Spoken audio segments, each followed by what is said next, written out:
running and hitting ability that you love. We're really fast up front. We've moved Clay Matthews up front to rush with us with Everson Griffin and Kyle Moore, so it's a very exciting group.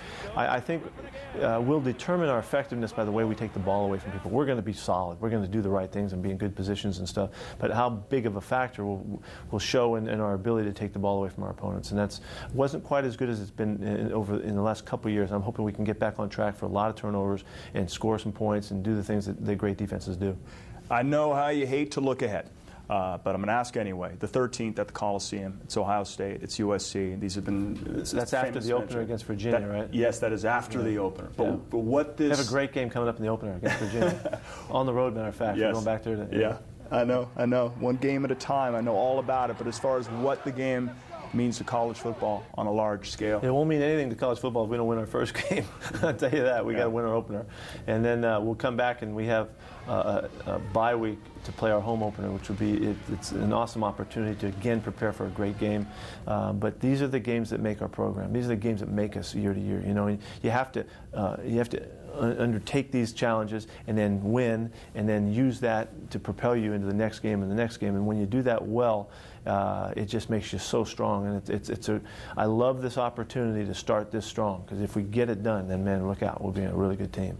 So just to recap, that is Virginia, then Ohio State. Don't you dare look ahead.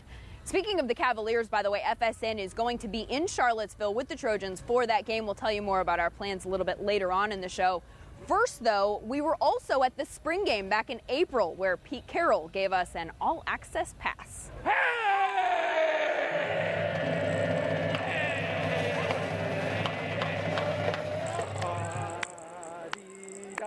One and two and three.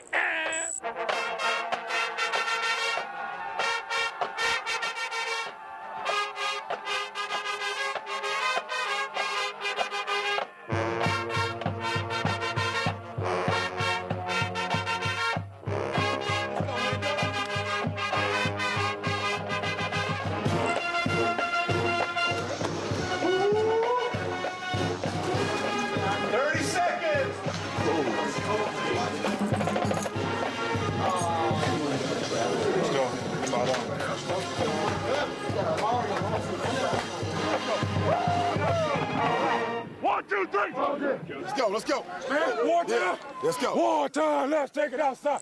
Wartime, let's take it outside. Wartime, let's take it outside. Wartime, let's take it outside. Wartime, let's take it outside. Wartime, let's take it outside. Wartime, let's take it outside. Baby, let's go. Everybody's up, let's go. Put on a show for everybody, let's go.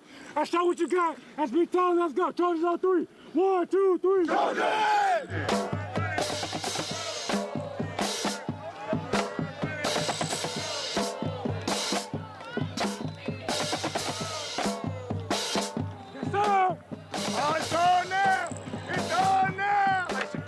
Man. Hey, it's nice and cool out there, John. Nice job on my break, Let's go. Go! Rushing on three. 1, 2, 3. Rush, right! Here we go.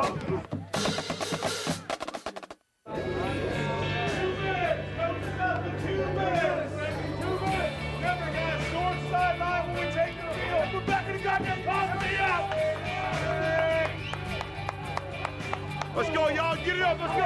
Hey, get closer. Let's go. Bring it up. Let's go. We all got to go hard, protect each other. Y'all know what we do. We the Trojans. Right. That's right. That's right. That's right. Let's go. Let's go. Play for me. Here we go, boys. Here we go. Now, look. We got one chance to play in the Coliseum. We only got one way to go. Trojan freaking way, boys. All day we're rolling. All day we're running and hitting. Let's make sure we do it. Trojans on three. 1, 2, 3. Trojans. Cardinal White today. Tap in. Let's go. Tap in. Come on.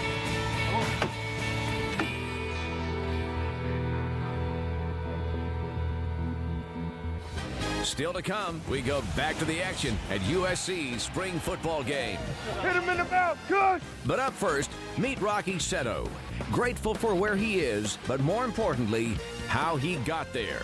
I've seen what the mentors, how they've impacted me, and I kind of wanted to become a mentor for others. And coach here at University of Southern California, which we love. Welcome back to the USC College Football Preview. Here's your host, Lindsay Soto.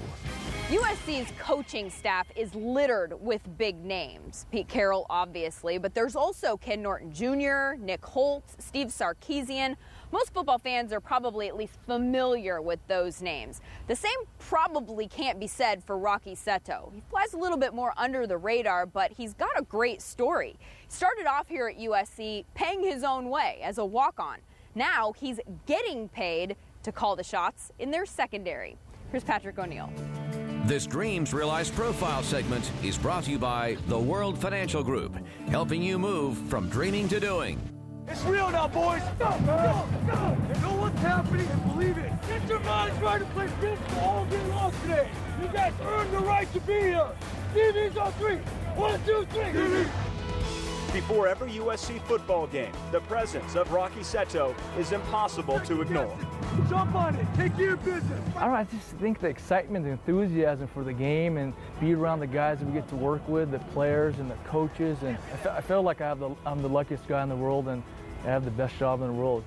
TVs, let's go. The second week of two-a-days when everybody's tired and it's 8 in the morning, he's fired up, in the meeting room. Run, run. He's intense, as he should be, because he loves what he does. He doesn't want to miss a day. He doesn't want to miss the opportunity to get better today or get better this week and get prepared. Entering his 8th year on Pete Carroll's staff, Seto's passion is always on display, on the practice field and before the game. But during the game, when his secondary is on the field making plays, Rocky Seto is invisible, up in the booth with the coordinators, away from the action. I think I've grown a niche up there, where I could help the team more up there and to see things up there and to report back to the coaches and to the players from what I see from up there. So I've kind of grown accustomed to being up there, and I feel like I have a good role up there. He can stay up in the booth. It's cool. We enjoy him up in the booth, so he yell in our ear down there. Seto doesn't just motivate his players with words. In 1997, he was a walk-on linebacker at USC who earned his scholarship the following year. He spent years learning how to coach as a graduate assistant before Pete Carroll hired him full-time. I think it's his integrity that motivates guys. He's so sincere and he's so committed to helping everybody be the best they can possibly be that it just comes roaring through his approach. He tries to live the right way, live with good morals, and I think he's